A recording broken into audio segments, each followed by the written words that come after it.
Hello.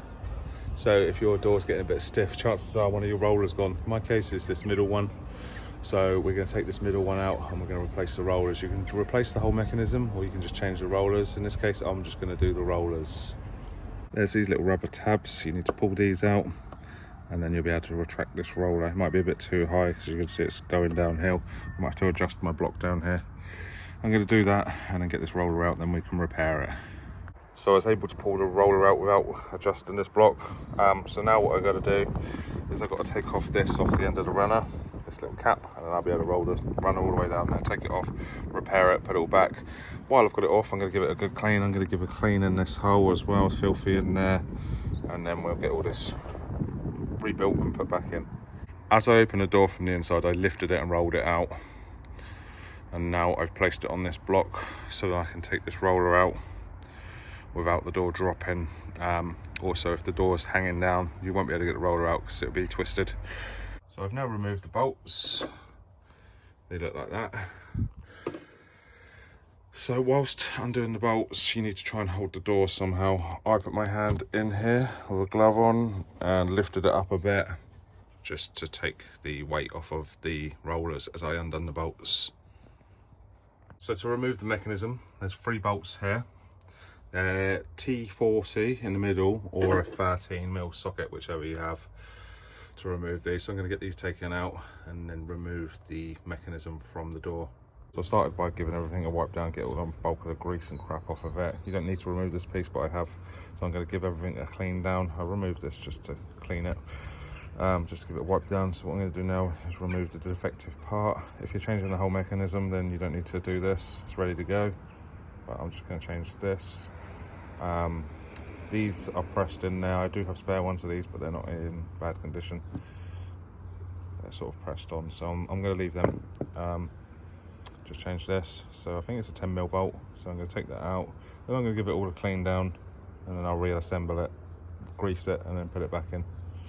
So when greasing it, you want to use like a bearing grease or something like that, not WD-40 because it dries out. So that's all done, and I'm going to go and reinstall it now. In reinstalling it is the hard part, because trying to get these bolts to line up is going to be difficult. These are both now all nice and clean and ready to rebuild. I'm using this to clean it. So this is safe on rubber, safe on painted surfaces, and it evaporates quick, so it won't leave any residue. So that's why I like using that stuff, and it's very cheap. So I'm going to get this roller back in, then I'm going to re-grease it and put it all back together. So this is the difficult bit, because there's a spring in there, so it wants to sit. You can't hold it into the place, especially if you've got a board on there, you've got even less room. So I put it in there and I basically try and line up this one until I can get the bolt in. Do the bolting by hand so you know you haven't cross-threaded it. And if you tighten up that bolt, it should pull that plate back for you to then get these 2 bolts in. Like I said, it's a really tricky job, but it is doable.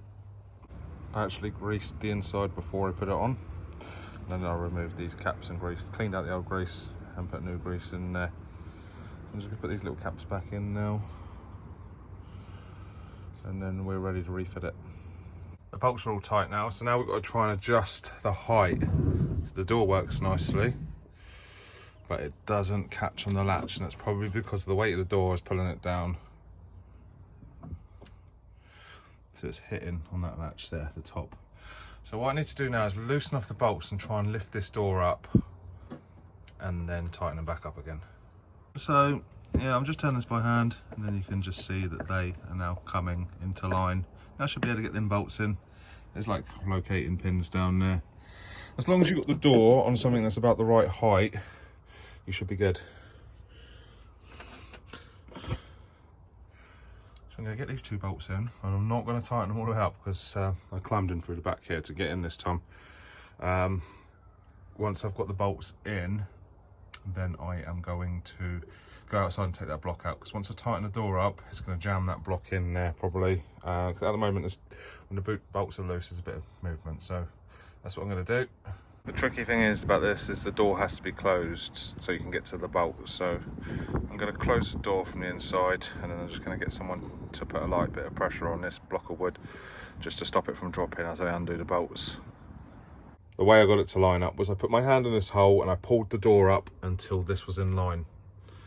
I then got my neighbour out there with the block and lever to hold the block and lever in position. I didn't want to lever the door up using the lever, because first of all it pushes the door in closed, and second of all I didn't want to damage the door, so I just got him to jam the lever under there and just hold it still so the door didn't drop, and then I tightened up these bolts. I used the impact driver to do it because it's quicker.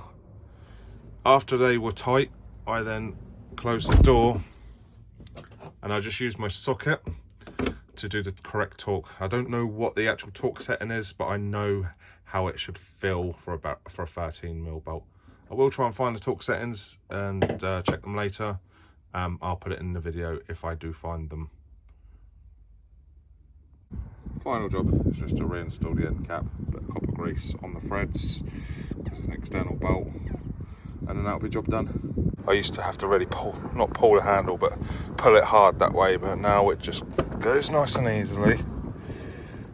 So nice to have it back like that again, and it closes easily without having to slam it, and that is job done.